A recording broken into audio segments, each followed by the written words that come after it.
የሀላባ ህዝብ ከታሪክ አንጻር ማን ነው እንዴት ነው ብለህ ትገልጽልኛል? ሀላባ ለምን አይነት ውሳኔ ሲወሰን በውገቴ ነው ቁጭ ብሎ የሚወስነው።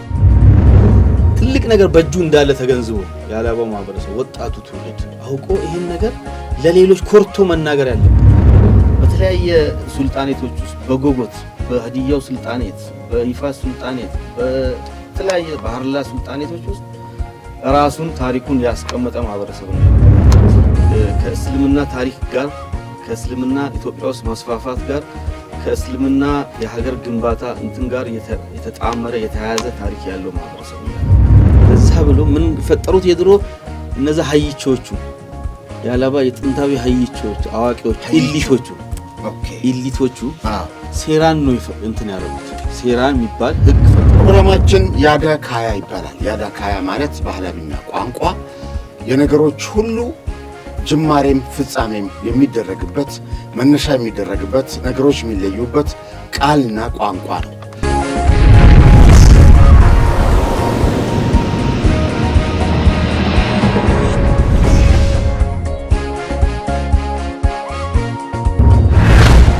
ክቡራትና ክቡራን ተመልሰን መጥተናል። እንኳን ደህና ቆያችሁን። በድጋሚ አምረላ ያነሳናቸው ሐሳቦች በጣም ጥልቅ ናቸው።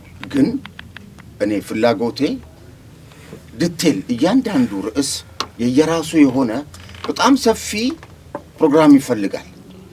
በዛ መልኩ እናስኬደዋለን ብዬ አስባለሁ። ምክንያቱም ትውልድ ማወቅ ያለበት ነገር አለ። ዛሬ ይህንን ያህል አባቶቻችን እየኖርንበት ነው እንጂ ሀላባን ራሱ ባህሉን ታሪኩን አሁን እኔ አላቅም። ለምሳሌ የሀላባ ተወላጅ ነኝ፣ ተወልጄ አድጌበታለሁ። አባቴም ስለ ታሪክ ይጨነቁ ነበር። ግን ይሄን አላቅም፣ መታወቅ አለበት። ስለዚህ ነው ይሄ እዚህ ፕሮግራም አላማም። እስቲ አሁን ምጠይቅህ ስለ ሴራ ነው። ሴራ የሀላባ ህዝብ መተዳደሪያ ደንብ ነው። ሴራ ውስጥ በጣም ሰፊ የሆኑ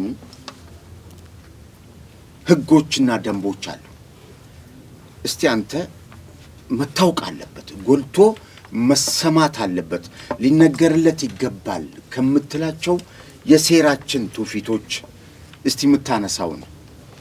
ጥሩ እንግዲህ ያው እኔ ቅድም አንተም እንዳነሳኸው ይሄ ትውልድ እንትኑን ማወቅ አለበት፣ ታሪኩን ማወቅ አለ። አንደኛ ራሱ ጭንቅላቱን ማዘጋጀት አለ። ስትነግረው የሚደነግጥ አለ። አሁን ለምሳሌ ረዘም ያለ ታሪክ ስትነግረው የተጻፈነ ስለ አሊኮ ታሪክ ስትነግረው መጀመሪያ አሁን እንደው እንትን እያለ መቀበል ምንም መጀመሪያ እኮ ቻሌንጅ ያደርግ ነበር። ለምን እሱ የሚያውቀው ናሬት የተደረገው በአፈ ታሪክ ሌላ ነገር ነው። የጉዞ ታሪክ ሀላባ ከዚህ ጋር ነበረ፣ እዚህ ጋር ሄደ፣ እዚህ ተቀመጠ ምናምን በቃ የሆነ የሚጓዝ ህዝብ ዝም ብሎ የሚጓዝ ለምን የሚጓዘው መጓዝ አይነት አይደለም። ቁጭ ብሎ የራሱን ግዛት መስርቶ የኖረ ታሪኩ የሚያሳየው የራሱ ግዛት አለው፣ የራሱ ሰራዊት አለው፣ የራሱ መንግስት አለው።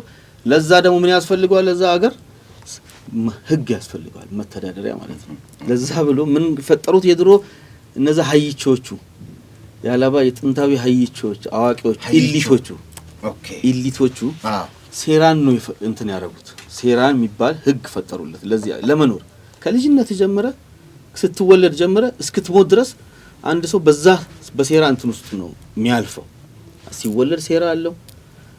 እንዴት እንደሚወለድ መቼ እንትን እንደሚደረግ ምን እንዴት እንደሚጠየቅ እንዴት እንደሚራስ እንትን ምናምን ህግ አለው አይደል? ትወለዳለህ። ስታድግ እንዴት አርገህ እንደምታድግ ቤተሰብ እንዴት አርጎ እንደሚቀርጽ የፋሚሊ ሴራ አለ። ቤተሰብ እንዴት አክብረ ማደግ እንዳለው ትላላቆችን መንትማት እንዳለበት። ቀጥለ ደግሞ ሄደህ ከብት የምስ በልጅነትህ ጥጃ ከመጠበቅ ጀምሮ ሄደህ እንደ ትምህርት ቤት ናቸው እነዛ። እንደዛ እያለ የነቀታ ቦታ አለ። እዛ ሄደህ የምትማራቸው ነገሮች አሉ። ሴራ ተወስድና ከዛ አድገክ ሄደህ ደኦገቴ አለ። እንደዚህ እያለ በእነዚህ ነገሮች ውስጥ ሁሉ ሴራ በቃ ሀገሩ ህዝብ አንድ ግለሰብ ከግለሰቦች ጋር፣ ጎሳዎች ከጎሳዎች ጋር፣ አንድ ግለሰብ ከጎሳው ጋር፣ አንድ ግለሰብ ከአገር ከአጠቃላይ ከሀላባ እንትኑ ጋር የሚኖረውን ግንኙነት የሚወስን ነገር ነው ይሄ ሴራ የሚባለው ነገር ማለት ነው። እና ሴራ በጣም ሰፊ ነው፣ በጣም እንትን ነው ዲቴል። እኛም ያሳዝነኛው ይሄ ሴራ ያለው ተሰንዶ ምናምን አልተቀመጠም። ውስጥ ነው ያለው፣ በሰዎች ውስጥ ነው ያለው። በቃ በእነዚህ አባቶች የምናቸው አባቶች አሁን ባሉ አባቶች ታችኛው ጄኔሬሽን ጋር ይሄ ነገር አለ ብትል ጋፕ አለ። ስለዚህ ድሮ ጥንታዊ እንትኖች አባቶች ግዛት ከፈጠሩ በኋላ ያንን እስላማዊም ሸሪዓ ህግም አለ ፕላስ ደግሞ ሁለቱንም አጣጥሞ ህግ አውጥተው ሰዎች ከሰዎች የሚኖሩበትን ሴራ የሚባል እንትን አውጥተዋል። ከዛ ውስጥ ደግሞ ይሄን ሴራ ስትመለከተው አደረጃጀት አለው። አንዱ አደረጃጀት ሀላባ አለ። ከዛ ቀጥሎ ደግሞ ጎሳዎች አሉ። ከዛ ደግሞ ንዑስ ጎሳዎች አሉ። እንዲህ ያለ ቤተሰብ ድረስ ነው አደረጃጀቱ። ልክ አሁን ሰዓት ፌደራል፣ ክልል፣ ዞን ምናምን እንደምትለው ማለት ነው። የዛ ዘመንም ደረጃቱ እንደዛ ነው። በቃ የሀላባ ኦገቴ አለ ለምሳሌ። ይሄ ልክ እንደ ፌደራል ፓርላማ ልትወስዶ ትችላለህ። ከዛ በኋላ የደቦ ኦገቴ አለ። ይሄ እንደ ክልል በጣም አውቶኖመስ ናቸው። ከዛ በኋላ ሚኒ ኦገቴ አለ። ሶስተኛው ከጎሳው ሰብ ንዑስ ጎሳዎች ንዑስ ጎሳ ሚኒ የአንድ ቤት ፋሚሊ። ከዛ ቦኮ የሚባለው ማለት ሚኒ ሲሆን አሁን አንድ ጎሳ ወይ 6 ወይ 7 ወይ 8 ሰብ ጎሳዎች ይኖሩታል፣ ንዑስ ጎሳዎች ይኖሩታል። ሁሉም የተለያየ። አሁን ለምሳሌ ሰፋቶን ብትወስድ 9 አለው፣ ሲዴ ብትወስድ እንደዚሁም ወደ 10 ምናምን አለው፣ ጾሮምቦራም ብትወስድ 6 አለው። ሁሉም የተለያየ አይነት ሰብ ንዑስ ጎሳዎች አሏቸው። እነዚህም የራሳቸው አውቶኖመስ የሆነ ስልጣን አላቸው፣ የራሳቸው ኦገቴ ሸንጎ አላቸው እነዚህ ማለት። ከዛ እስከ ቤት ድረስ ይወርዳል። ከዛ ያንን የሚያስፈጽም ደግሞ ሙሪቾ የሚባል ልክ ስራ አስፈጻሚ አይነት ነገር ሆኖ ተደራጀ። ምን አይነት ነገር ያዘ? ህግ አውጪ አለ፣ ህግ አስፈጻሚ አለ፣ ህግ ተርጓሚ። ልክ ያሁኑ መንግስት የሚባለውን እንትን የያዘ ነው። መንግስት በአሁኑ በዘመነ በሞደርን እንትን መንግስት በሶስት እንትኖች የተዋቀረ ነው። ህግ አውጪ አለ፣ ፓርላማ ነው። ህግ ተርጓሚ ፍርድ ቤት ነው። ህግ አስፈጻሚ ደግሞ ይሄ አመራሩ ሌላው ከታች ከላይ እስከ ታች ያለው የማስራ አስፈጻሚዎች ማለት ነው። እነዚህ ልክ ያ አይነት እንትን ኦገቴ አለ። ይሄ ራጋ ማጋ ምናምን የሚባሉ እነዛ እንትኖች አሉ። ማጋዎች የሚባሉ ሽማግሌዎች አሉ፣ ነገር እንትን የሚያደርጉ። ከዛ ወዲህ ደግሞ ሙሪቾ የሚባለው ደግሞ ጉዳዩን እንትን አስፈጻሚ ነገሩን ሄዶ አንድ ውሳኔ ሲወሰን ሄዶ የሚያስፈጽም ማለት ነው። ሄዶ አንተን አምጣው ከተባለ የሚያመጣ፣ ይሄ ነገር ይከፈል ከተባለ የሚከፍል፣ ለኤኬሌ እንትን ይሰጠው ከተባለ የሚሰጥ የሚያስተባብረው ማለት ነው ሙሪቾ የሚባለው ማለት ነው። ይሄ ታችኛው መዋቅር ላይ ነው ያለው። ምንድነው ይሄ በጣም ሰፊ ነው። ሰፊ ውይይት ይጠይቃል። ሰፊ አንተ ወደፊትም ሌሎችንም ተማምረ ይሄን ነገር አስፈተት ሄድበታለህ በየገመተ ለምን የሚያበቃ አይደለም። አዎ ግን እኔ ሌላው ማወቅ አለበት የሚለው እንደው ሌሎች በጣም በቃ በደንብ ጎልቶ መውጣት አለበት። ሌሎች ማወቅ ያለባቸው አላባም ደግሞ በደንብ ትልቅ ነገር በእጁ እንዳለ ተገንዝቦ የአላባው ማህበረሰብ ወጣቱ ትውልድ አውቆ ይሄን ነገር ለሌሎች ኮርቶ መናገር ያለበት በደንብ መሰራት ያለበት ፓርት ምንድነው? ሀላባ ውስጥ ያለው የዲሞክራሲ ስርዓት በጣም የዳበረ የቆየ የዲሞክራሲ አሰራር መኖሩ። ለዚህ ደግሞ አሁን ኦገቴ ሀላባ ላይ ምንም አይነት ውሳኔ ሲወሰን ኦገቴ ነው ቁጭ ብሎ የሚወስነው። ከመወሰኑ በፊት ግን ክርክር ይደረግበታል። ሁለት ጥግ ተይዞ ማለት ነው። እንደ ዘመናዊ አምጥቶ የሆነ ነገር እንደዚህ አምጥቶ የሚሰጥህ አይነት ሳይሆን ሁለት ቆርቶች አሉ ይከራከሩበታል። ለምሳሌ እንደ ጠበቃና እንደ አቃቤ ህግ እንደዛም አይደለም። የዛ አይነት እንትን ክርክር ሲኖር እሱ ለግለሰቦች ጠብ ሲሆን፣ ለምሳሌ አንድ ውሳኔ የሚወሰን ለመወሰን የሆነ ነገር አሁን እዚህ ጋር እናቋቋም ቢል አይቋቋምም ሚል አንዱ አይቋቋም ሚል ይዛል የሚል ሐሳብ ይዛል። የተቃዋሚን ፓርቲ እኛ በዘመናዊ እንትን የተቃዋሚን ሚና ነው የሚጫወተው። የተቃዋሚ ፓርቲዎችን ሚና የሚጫወት ማለት ነው። አንዱ ደግሞ ለምሳሌ አንተ የሆነ ሰው ነገር ለማጸደቅ ቢያመጣ አንደኛው አላጸድቅም ይላል። በዚህ ጉዳይ ስላለው አላጸድቅም ብሎ ይከራከር። ያ ደግሞ በዚህ ጥቅም ስላለው አጸድቃለሁ። ሁለቱ ተከራክረው ተፋጭተው ከጨረሱ በኋላ ነው ወደ ውሳኔ የሚሄደው። ጉንጉማ ውስጥ ይገባል ማለት ነው። ጉንጉማ ማለት አሁን ከዛ እነዚህ ሰዎች በደንብ አሳይተዋል ተከራክረው። ለምሳሌ እኔ አንድ ያየሁት አሁን በሸኖ ከተማ ስትመሰረት ወደ ልጅ ያለው ያየሁት ነገር ክርክር ተካሂዶ ማቋቋም የለብንም ይጎዳናል። ከተማ እዚህ አካባቢ ገበያ ካመጣን ሌባውም ዘራፊው እህላችን ይበላሻል። ስለዚህ ማቋቋም የለብን አንዱ ተከራከረ። አንዱ ማቋቋም አለብን። ለምን ነው ሌላ አካባቢ ሄደን እንትን ምንለው? እዛ እኮ ይሄን እየተሰረቅን ነው እየተዘረፍን ነው። ሌላ ቦታ ነው እንትናችንን የምናወጣ ድካማችን ለመቀነስ እዚህ ማቋቋም አለ። ሁለቱ ክርክር ካረጉ በኋላ በዲሞክራሲ ድረስ ነው የሚከራከሩት። በጣም እስከ መጨረሻ ድረስ ነው የሚከራከሩ ሐሳባቸውን ለማሳመን ወደ እነሱ ሰው ለመሳብ በቃ የመቃወም አንድ አይዲያን እንትን ዞ ነው ያለ ምንም እንትን ይፈቅድለታል ግድ ነው በቃ ሲስተሙ ራሱ ለተቃዋሚ ቦታ አስቀምጧል ለተቃዋሚ ሐሳብ ለተቃርኖ ሐሳብን በሁለት ተቃርኖ ሐሳቦች መካከል ነው ፍጭት ተካሂዶ መጨረሻ ላይ ወደ ሸንጎ የሚገባው ማለት ወደ ውሳኔ ሲከድ ጉንጉማ ነው ክርክሩ የሚደረገው እዛው ሸንጎ ላይ ነው እዛው ሸንጎ ላይ ቆመን የምትከራከሩ ሁለት ቆርቶች አሉ እነዚህ ነገር አዋቂዎች ተመርጠው የተቀመጡ እነዚህ ሁለት ሸንጎች ቆርቶ በራሱ አንድ ስልጣን ነው በቃ የነገር አዋቂዎች በቃ ነገሩን የሚያውቁ የአንድ ነገር ሲወስዷት እዛ ጋር አንተ አጀንዳ ሰጣቸዋል ወዲያው ሐሳቡን በቃ ይሄ ነገር አይሆንም ብሎ አንዷን ይመርጣል አንዱ ደግሞ ይሆናል ብሎ ይከራከሩና ሰው በቃ አሁን ወደ ጉንጉማ ይባላል ጉንጉማ ውሳኔ ወደ መስጠት ማለት ነው ውሳኔ ሲሰጥ በግለሰብ አይደለም መቼም ውሳኔ የሚሰጠው ዝም ብሎ አይደለም እንደዚህ አሁን የንጉስ ስርዓት እኮ ነው አላባ ውስጥ አሁን የንጉስ ስርዓት ነው ያለው ወማ አለ ወማው ፊት ለፊት ቁጭ ብሏል እሱ ዝም ብሎ ማድመጥ ነው በቃ ልክ በህገ መንግስት የተገደበ ስልጣኑ የተገደበ አይነት እንትን ነው ምንም እንትን ሚና እንትን የለው እሱ መጨረሻ ላይ የመቁረጥ የመወሰን ዝም ብሎ መጨረሻ ማጽደቅ ይሄ የሆነ ሴሪሞኒያል አይነት እንትን ነው የሚያደርጉ ግን እነዚህ ሁለቱ ክርክር ያደርጋሉ ጉንጉማው መጨረሻ ላይ እዛ የአባላቱ የእንትኑ አባላት የኦገተው አባላት ምን ያደርጋሉ ጉንጉማ ማለት እንደዚህ በዘመናዊ እጅ አውጥተህ ነው አይደል እንትን የምታረጋው በዛ ግን ተናግረህ ነው እንደዚህ አንዱ እንደዚህ ያለ አንዱ እንደዚህ ያለ እኔ ደግሞ ይሄኛውን ሐሳብ ደግፍ ያለው ይላል ሌላም የደገፈበትን ምክንያት አብራርቶ ለምን እንደሚደግፈው ለምን እንደማይደግፈው ያንን ተናግሮ እኔ በዚህኛው ወድቅ ያለው ይላል እንዲህ ያለ የተቀባበለ ይመጣና ይቆጠራል ከ50% በላይ ከሆነ ሐሳቡ ይጸድቃል ከ50% እኩል ከሆኑ እንደገና ሌላ ውይይት ይካሄድበታል 50% እንትን ከሆነ ማለት ነው እንትን ከሆነ ደግሞ ምናልባት እኩል ከመጡ የእንትኑ ፓርት ይሄ ወማው ያለበት ቦታ አሸናፊ ይሆናል ስለዚህ በዚህ መልኩ እኩል ከመጡ ወማ ያለበት እሱ ድምጽ የሰጠበት ፓርት እንጂ የሱ በቃ ከ51 ውስጥ 51 ውጪ ከሆነ ለምሳሌ 49 ውስጥ ከሆነ የሱ በዛ ውስጥ ሆኖ ሊወድቅ ይችላል የመጣው ሐሳብ ማለት ስለዚህ ይሄ በጣም ዲሞክራሲ የድሮ ከጥንት ጀምሮ ዲሞክራሲ ስርዓትን ኢንተርቴን እያደረገ አሁን እንደው የመጣው አስተሳሰብ የመጣው አሰራር ካላባ ዲሞክራሲ ተቃርኖን አሁን ለአላባ ህዝብ አሁን አንድ ነገር ስትወስድለት ሁሉ ነገር በዲሞክራሲ መንገድ እየወሰነ የመጣ ማህበረሰብ የግል ህይወትን ተሰብስቦ ነው እዛችሁ ተፈጥሮ በዚህ ስርዓት ነው የምትሄደው ስለዚህ ይሄ አሁን አንዳንድ አሰራሮች ከላይ ወደ ታች የሚመጡ አሰራሮች ሲመጡ በተለያየው ካላባ ህዝብ ከሚያቀው ከለመደው ከዲሞክራሲ ስርዓት ውጭ ሆኑ ነገሮች ነው የሚሆንበት ለምን ያላባ ህዝብ ሁሉን ነገር በዲሞክራሲያዊ ስርዓት በኦገቴ ቁጭ ብሎ በቆርቶች ተከራክሮ በጉንጉማ ወስኖ በድምጽ ብልጫ ወስኖ የሚሄድ ማህበረሰብ ይሄ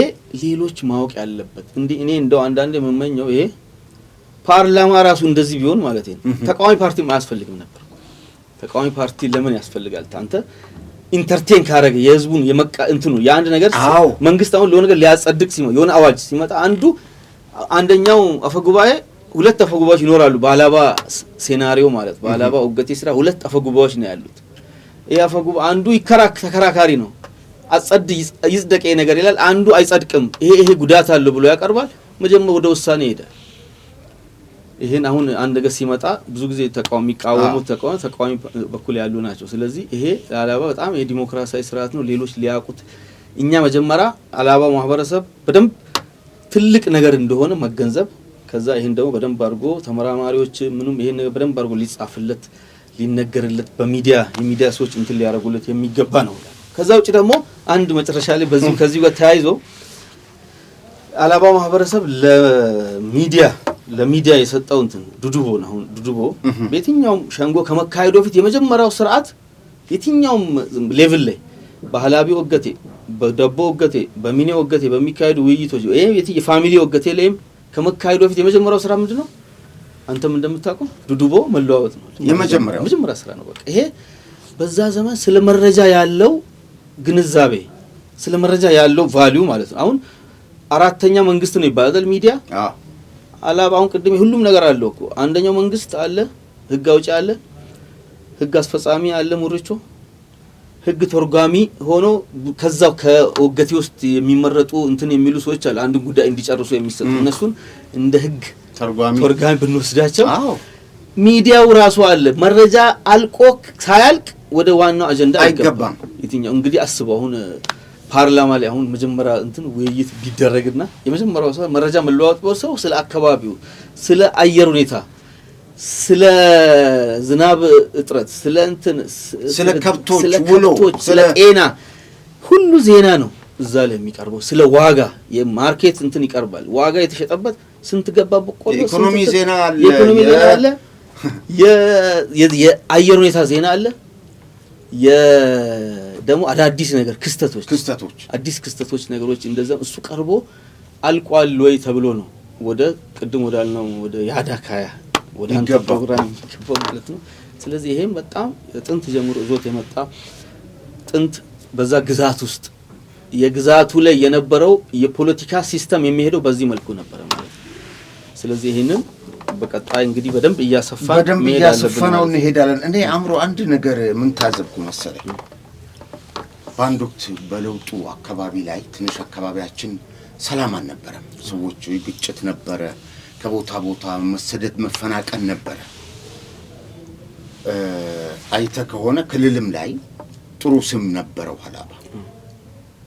አንድም ሰው አልተፈናቀለበትም፣ አንድም ሰው አልተባረረበትም፣ አንድም ሰው መጤ ተብሎ የተቀባ ቀለም የለው።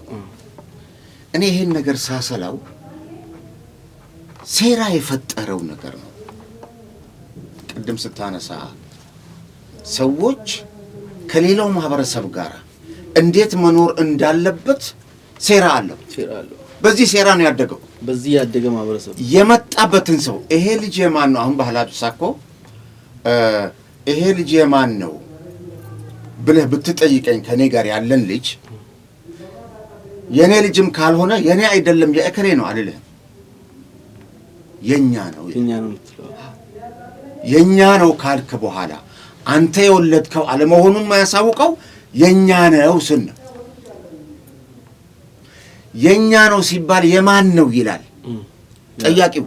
ያንተ ነው ወይ ለማለት ከፈለገ የኛ ነው የእከሌ ነው ነው የሚለው። በኋላ ዲቴል ከተፈለገ ነው የኛ የሚለውን ነገር ይዞ ያደገ ማህበረሰብ። እንደውም ታስታውስ ከሆነ እኮ ከተለያዩ አጎራባች አካባቢዎች የተጎዱ ሰዎች መጥተው የታከሙትም ያረፉትም እዚህ ሀላባ። አሁን ከሌላ አካባቢ ተወልዶ ያደጉ ሀላባ ውስጥ የሚኖሩ ነዋሪዎች ከኔ ካንተ በላይ ለሀላባ ሲቆረቆሩ ሲጨነቁ ታያል። ይሄ ማህበረሰባዊ ትውፊታችን ያመጣው የሴራው ባህል አሁንኛ የኖርንበት ነው። አላወቅነውም እንጂ የኖርንበት ነው። ስለዚህ የዚህ ነገር ውጤቶች ነን እላለሁ። እንግዲህ ፕሮግራማችን ሰዓት ካለን አንድ ነገር ብጠይቅህ ደስ ይለኛል። የሀላባ ህዝብ ከሌሎች ህዝቦች ጋር ታሪካዊ ሂደቱ ምን ይመስላል? አኗኗሩ ታሪካዊ አመሳር ከሌሎች ጋር ያለው ትስስሩ እችን ነገር የመጨረሻ ብናደርጋት። እሺ፣ በጣም ጥሩ። አሁን ቅድም ያልከው ይሄ በጣም ብዙ እንትኖች አሉ። ቅድም አሁን ከታሪክ የሆነ ክፍተት በሚፈጥ እንደ ሀገር የሀላባ የዚህ ማዕከላዊ አካል ከሆነ በኋላ አንዳንድ ጊዜ የመንግስት መንገራገጭ ሲመጣ ተክቶ ነው የሚሰራው የሀላባ ሴራ እንትን ማለት ነው። በዚህ ብቻ ድሮ በአጼ ሚኒሊክ እንትን ባሉ ሰዓትም በነበረው ጊዜ የተነገሩ ብዙ ታሪካዊ እንትኖች አሉ። ተክቶ የሰራበት ደርግ ሲገባም ታስታውሳለህ? በዛ ጊዜ ታስታውሳለህ? አንተም አትረሳም። በዛ ዘመንም የሆነ ክፍተት መንግስት እንትን ባልነበረ ተክቶ ሰርቶ ሀላባ ላይ አንድም ቤት አልተዘረፈም፣ አንድም ቤት እንትን አልተባለም፣ አንድም የመንግስት ተቋም ሳይዘረፍ እንትን ያለበት ጊዜ ነው። ቅድም ያነሳው እንዳለ ሆኖ ማለት ነው። ስለዚህ ከሌሎች ህዝቦች ጋር የመኖር ሀላባ ረጅሙ የታሪክ ጉዞ ላይ ከብዙ ካታ ማህበረሰብ ጋር እንትን ፈጥሯል። የመገናኘት፣ የመዋሃድ፣ የመዋዋጥ፣ የመወራረስ፣ የቋንቋ፣ የባህል፣ የታሪክ የብዙ ነገሮችን እንዲህ ያደረገ ነው የመጣው። ሀላባ በነገራችን ላይ በዚህ ሀብታም ነው ብዬ ነው ወስደው። ለምን ከፈለከው ማህበረሰብ ጋር ትስስር ያለው ማህበረሰብ ሀላባ ህዝብ አሁን በታሪክ ሂደት ያለፈባቸው ቦታዎች ላይ ብንሄድ እዛው ታሪክ ጥሏቸው የመጡ በኦሮሚያ ውስጥ አሁን በርካታ ቦታዎች በአርሲ፣ በባሌ፣ በሐረር አካባቢ ያሉ ማህበረሰቦች ከሀላባ ጋር ትስስር የታሪክ የምናምን ትስስር ያላቸው ማህበረሰቦች ስቲል ነው እዛ አሉ ማለት ነው። ታሪክ እንትን ያልናቸው ከጉርብትናው ባሻገር ማለት ነው አብሮ ከመኖር በላይ ከቋንቋ የኩሽ ቋንቋ ከመሆኑ ከዛም በላይ በታሪክ ሂደት አያቶቻችን የነመንቼኖ ቀብራውን ኦሮሚያ አርሲ ውስጥ ነው የምታገኘው ማለት ነው። እዛ ቦታ ላይ ነው ያለው። ሌላው ከሲዳማ ማህበረሰብ ጋር ያለው ትስስር ስንመለከት ሀላባ በቃ እዛ ውስጥ ሀላባ እንደ አንድ የሀላባ ጥንት ሐሰን ቀብር ያለበት ቦታ ነው። በርካታ የሀላባ ጋር ትስስር ያላቸው ማህበረሰቦች የሚገኙበት ቦታ ነው። በዛ በኩል ከሲዳማ ጋር አስተሳስሮናል አጋምዶናል ማለት ነው። ወደዚህና ወደ ስልጤ ማህበረሰብ ጋር ነው የሀላባ ማህበረሰብና የስልጤ ማህበረሰብ ኦልሞስት በቃ በባህል በእምነት በቃ የሆነ ዘስለልቦና አንድነት የታሪክ ቅድም ከሀርላ ጀምሮ በሀዲያ ሱልጣኔት በችርካ ሱልጣኔት በዛ ላይ የሀላባ አብረው ሼር እያረጉት እየገነቡት በተለያየ ምክንያት ሲፈርስ ሌላ እየተፈጠረ እንደዚህ ያለ ነው። አሁን ድረስ ከጉርብትናው ድረስ ዘልቀን የመጣ ነው። ስቲል ነው። በቋንቋችን ውስጥ ብዙ የሚያመሳስሉ ነገሮች አሉ። ባህላችን ይመሳሰል፣ አጨፋፈራችን ላይ ምናምችን ላይ በደንብ የሚመሳሰል ከስልጤ ማህበረሰብ ጋር የሚያገናኝ ነገር አለ። ከቀቤና ማህበረሰብ ብትወስድ ደግሞ በታሪክ ሀላባ በተጠቀሰበት ቦታ ላይ ሁሉ የቀቤና ማህበረሰብ አለ ይጠቀሳል። ቅድም ባልኩ እንትን ላይ በአጼ ይስሐቅ እንትን ላይ ሁለቱ የጠቀሱበት ሌላኛው ግጥም ላይ ቀቤና ይንገር ሀላባ ይንገር ምናምን ይላል። ስለሰውየው እንትን ተብሎ ስለሰውየው ጀብድ ይንገር ተብሎ የተጻፈ ነገር ሁለት ተፋልሞታል። አጠገብ ለአጠገብ የተጻፉት ሁለተኛው ቅድም ባልኩ እዚህ በዘራ ያዕቆብ እንትን ላይም ሀላባና ቀቤና ተጠቅሰዋል። የሀላባው ገራድ የቀቤናው ገራድ ተብሎ በግዕዝ የተጻፈው ቅድም በታሪክ ላይ በዘረዘርኩት እንትን ላይ ተጽፏል። ሁለቱ አንድነቱን ያሳያል። ሁለቱ በየትኛውም ቦታ ላይ ስትሄድ አሻራቸውን ሲያስቀምጡ የሀላባ አፈ ታሪክ ላይ የተሳሰረ ማህበረሰብ የቀቤና ማህበረሰብ ነው። የቀቤና ማህበረሰብ በቋንቋ ሀላባ ኦልሞስት ሀላባ ያለ አስተርጓሚ ከሚግባባቸው ማህበረሰብ በጣም ኒረስት የሆነው በጣም 99 አካባቢ የሚጠጋጋው ከቀቤና ጋር ነው። ይሄ ታሪክ ያጋመደን ከሀዲያ ማህበረሰብ ጋር ትልቅ ትስስር አለ። አሁንም ልክ እንደ ሲዳማው የሀላባ አባት እነ ዋቻሞ የሚለውን ስም የሰጡ የሀላባ አባቶች እነ ጠያሮ የሚባሉ በታሪክ የሚነገርላቸው በአፈ ታሪክ በኩል የሚነገሩ ስብዕናዎች ያሉበት ቦታ ትልቅ የሀላባ አሻራ ያለበት አካባቢ ነው። ያ አካባቢ አንዱ የሀላባ ማዕከል የነበረበት አካባቢ ነው። እዛ ውስጥ ሀላባን ማህበረሰብን ሀላባ እዛ ውስጥ ሀላባነቱን አስቀምጦ ከሀዲያ ማህበረሰብ አዋህዶ መጥቷል። የታሪክ ቅድም ካልኩ የታሪክ ሂደት ላይም ቅድም አለ እነ መሂቆ ምንላቸው ብዙ እዛው የተዘረዘሩ ህዝቦች ከሀዲያ ዞን አሁን ሀዲያ ዞን ከሚባለው ማህበረሰብ ጋር የተጋመዱ ነገሮች ናቸው። በሀዲያ ሱልጣኔትም የሚያስተሳስረን ነገር አለ። ከከምባታ ማህበረሰብ ጋር እንደዚሁ የሚያስተሳስረን በርካታ ነገር አለ። ትልቁ አንደኛ ቋንቋችን ነው። ቋንቋችን እንደ ቀቤና በጣም የተቀራረበ ባሁንም 60-70% የሚመሳሰሉ ነገሮች አሉ። ይሄ ደግሞ ከድሮ ጀምሮ ሀላባና ከምባታ በታሪክ አሁን በአሊኮ ታሪክ ላይ ድንበርተኛ እንደሆኑ ነው የሚናገረው እዛ ላይ ማለት ነው። ከከምባታ ነው ወደ ሀላባ ገባን የሚሉት እነዛ ፖርቹጋሎች ከከምባታ ወደ ሀላባ ገባን ሲሉ ድንበርተኛ መሆኑ የነሱ ጋር እንትን የነበረው ነገር የሚናገር ነገር አለ። እዛ ጋር አድርሰዋቸውን የተመለሱት የከምባታ መሪዎች በቃ ሰራዊት ከዚህ መልስ ማለፍ አንችልም የሀላባ ግዛት ነው ብሎ የተመለሱት ሀመልማል የሚባል የከምባታ እንትን ሲልክ ስለዚህ የዛሬ 400 ምናምን አመት በፊትም ሀላባና እንትን ጉርብትና አለ። ስቲል ነው ጎረቤት ነን። የተጋመደ ማህበረሰብ ነው። ከዚህም እንትን አለ። ከጉራጌ ማህበረሰብ ጋር እንደዚሁ ረጅም የታሪክ እንትን አለን። ከኢማም ሲዴ ጋር የሚጀምር ታሪክ ነው ከጉራጌ ጋር ያለው ማለት የኢማም ሲዴ ልጆች ታሪክ እዛ በደንብ ይነገራል። የኢማም ሲዴ ሁለት ልጆች ታሪክ ረጅም ነው። እዛ አለ። እኔ በግልጽ ሰምቻለሁ። በጣም ይገርም ነው። ይሄ መጽሐፍ አለ። በእነሱ በኩል የተጻፈ እንትን አለ። እዛ ሄደው ኮሚኒቲ ገንብተዋል። ከጉራጌ ጋር ሆኖ ታግሎ የኢማም ሲዴ ልጆች ወደዛ ሄደው በታሪክ አጋጣሚ ይሄ በጉራጌ ውስጥ የሚነገር በጉመርና በቻሃ አካባቢ የሚነገር ታሪክ አለ። ከሀላባ ጎሳ የተሳሰሩ ብዙ ጎሳዎች አሉ እዛ ውስጥ። ይሄም የሚያጋምደን ነገር ነው። ከሌሎች ከጠምቧራም የነቋምትና ሞጎመና የሚባሉ ጎሳዎች አሉ። እነዚህ ከዚህ የሚያስተሳስረን ነው።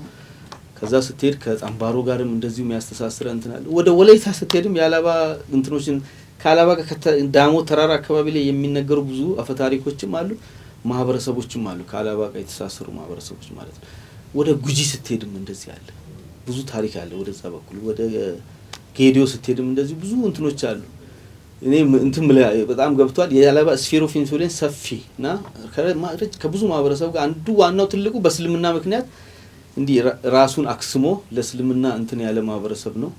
በዛ ማህበረሰብ ውስጥ ግን ሌሎች ማህበረሰቡ ጋር የመዋሃድ እንትን የማለት የመወራረስ እንትን ማድረጉ ይሄ የሀላባ ህዝብ ከበርካታ ማህበረሰቦች ጋር አንድነት እንዲኖረውና ትልቅ ፖት ሀብት ነው ለሀላባ ህዝብ ማለት ይሄን ይሄ ትውልድ መጠቀም አለበት። ከሌላ ማህበረሰብ ከሲዳማ ስትሄድ ጥሩ ፊሊንግ አለ፣ ስልጤ ስትሄድ ጥሩ ፊሊንግ፣ ኦሮሚያ ስትሄድ ጥሩ ፊሊንግ አለ፣ ሀዲያ ስትሄድ ጥሩ ፊሊንግ ታገኛለህ። ጉራጌ ሀላባ እንትን የሚለው ማህበረሰብ የለም። የሚያገለው እንደ ስጋት የሚያየው ለምን ታሪክ ያመጣው እንትን የታሪክ ሂደት ውጤት ነው ማለት። ስለዚህ ይሄን ደግሞ እኛ ሃርቨስት ማድረግ አለብን፣ መጠቀም አለብን። ለዘመናዊ እንትን ለፖዚቲቭ እንትን መጠቀም አለብን፣ መቻል አለብን እላለሁ። ይሄ ሀላባ ማንነት እንደ ሀገር እንደ ኢትዮጵያ ሀገረ መንግስት ምስረታ ላይ ያበረከተው አስተዋጽኦ አለ? የሀላባ ማህበረሰብ ጥሩ ጥያቄ ነው። እንግዲህ ያው በቅድሙ በእስላማዊ ሱልጣኔት በሚደረገው ነገር እኔ እንደ አንድ ሀገር ግንባታ አድርጌ ነው ማየው። ከዛ ውጪ የማዕከላዊ መንግስት አካል ከሆነ በኋላ የሀላባ በተለያየ ጊዜ አንዴ ሲገብር አንዴ እንዲህ ያለ መጥቶ አይደል ለመጨረሻ ዘላስት በ1892 አካባቢ ነው ሀላባ የመጨረሻ እንትን የአጼ ምኒልክ ሰራዊት ከመጣ በኋላ ነው ወይዛ አካል የሆነው የሚለው ታሪክ ማለት ነው።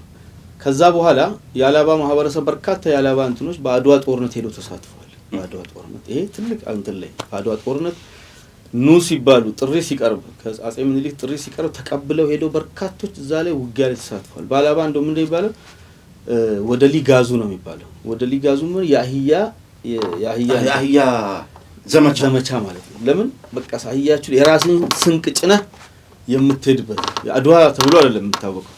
በቃ አህያችሁ ላይ ምግብህን በራስ በጀት በራስ ስፖንሰር በራስ መሳሪያ ሄደ የምትዋጋበት ስለሆነ ወደ ሊጋዙ ብለው ነው ሀላባ አባቶች የሚጠቅሱት ማለት ነው። ከዛ በተረፈ ደግሞ ከዛ ቀጥሎ ከ40 አመት በኋላ እንደገና መጣ ጣሊያን ሲመጣ አሁንም ጥሪ ቀረበ። በርካቶች ነው በዚህ በነ ፊታውራሪ ቡሽራ አሉ እነ በረንበራስ ዳጠቆ የኔ አያት ጭምር በርካታ የሀላባ እንትኖች ሄደው እዛ የሞቱም አሉ ታሪክ የሚነገርላቸው ማለት የሚታወቁ ሰዎች እዛ ሄደው ይሄ በሀላባ በኢትዮጵያ ሀገር ግንባታ ላይ ያደረገው እንትን ነው። ከዛ በተረፈ በደርግ ዘመን በካራማራ ሄደው የወደቁ ብዙ አሉ ታሪክ ያልተነገረላቸው ማለት ነው። በካራማራ ሄደው የወደቁ አሉ። ከዛ በኋላም ደግሞ በሰሜን ኢትዮጵያ ላይ በርካቶች አካለ ስንኩል እስከዛሬ ድረስ አሉ እነዛ ሰዎች ማለት ለኢትዮጵያ አንድነት ብለው ለቀይ ባህር ብለው ሄደው እዛ የሞቱ የተሰው አካለ ስንኩል የሆኑ እናቶች ልጆቻቸውን ያጡበት፣ ምስት ባሏን ያጣችበት፣ ልጆች አባቶቻቸውን ያጡበት የተከሰተ ብዙ በርካታ የሀላባ ወጣቶች ሄደው እዛ ቦታ ተፋልመዋል። እዛ ቦታ በቅርቡም ደግሞ እንደዚሁ በተካሄደው እንደዚሁ በሰሜን አካባቢ በተፈጠረው እንትን ላይም በባድመ ጦርነትም እንደዚሁ የሀላባ ህዝብ ተሳትፎ በኢትዮጵያ ጥሪ ሲደርሰው እየሄደ እየሞተ ስንቶች መርዶ ደርሷቸዋል ማለት ነው። ይሄ የሀላባ ህዝብ ለሀገሩ ያደረገው አስተዋጽኦ ነው። ከዛ በተረፈ በልማቱ እያደረገው ያለው ነገርም እንደዚሁ ወደፊት ብዙ መነገር ያለበት ነገሮች አሉ። እንግዲህ ያለን ሰዓት አጭር በመሆኑ እንጂ በጣም በርካታ መነሳት ያለባቸው ነገሮች ነበሩ። ክቡራትና ክቡራን ተመልካቾቻችን ዛሬ ከአምሩ ጠልሃ ጋራ በተወሰነ ሃይላይት ማለት በሚቻልበት ልክ ነካነካን ያደረግነው ዲቴል እነዚህን ሐሳቦችና መሰል ሐሳቦችን የሀላባ ህዝብ ታሪክ፣ ትውፊቱ፣ ሴራው መሰማት ያለበት ነገር መሰማት ወዳለበት ጆሮ መድረስ አለበት የምንላቸው አንኳር የሆኑ ሐሳቦችን ከተለያዩ ባለሙያዎች በእድሜ ባለጸጋዎች የታሪክ ባለቤቶች ጋር ይዘን የምንቆይበት ፕሮግራም ይቀጥላል። በቀጣይ ፕሮግራም እስከምንገናኝ ድረስ ዓለማችን ላይ ሰላም ጤና ይናኝ። መልካም ቆይታ ብለናል። ደህና ሁኑልን። የሀላባ ህዝብ ከታሪክ አንጻር ማን ነው እንዴት ነው ብለህ ትገልጽልኛል? ሀላባ ላይ ምንም አይነት ውሳኔ ሲወሰን በውገቴ ነው ቁጭ ብሎ የሚወስነው። ትልቅ ነገር በእጁ እንዳለ ተገንዝቦ የሀላባው ማህበረሰብ ወጣቱ ትውልድ አውቆ ይሄን ነገር ለሌሎች ኮርቶ መናገር ያለበት በተለያየ ሱልጣኔቶች ውስጥ በጎጎት በሀዲያው ሱልጣኔት በይፋት ሱልጣኔት በተለያየ ባህርላ ሱልጣኔቶች ውስጥ ራሱን ታሪኩን ያስቀመጠ ማህበረሰብ ነው። ከእስልምና ታሪክ ጋር ከእስልምና ኢትዮጵያ ውስጥ ማስፋፋት ጋር ከእስልምና የሀገር ግንባታ እንትን ጋር የተጣመረ የተያያዘ ታሪክ ያለው ማህበረሰብ ነው። ለዛ ብሎ ምን ፈጠሩት? የድሮ እነዛ ሀይቾቹ የአላባ የጥንታዊ ሀይቾች አዋቂዎች ኢሊቶቹ ሴራን ነው እንትን ያደረጉት። ሴራን የሚባል ህግ ፈጠሩ። ፕሮግራማችን ያዳካያ ይባላል። ያዳካያ ማለት ባህላዊና ቋንቋ የነገሮች ሁሉ ጅማሬም ፍጻሜም የሚደረግበት መነሻ የሚደረግበት ነገሮች የሚለዩበት ቃልና ቋንቋ ነው።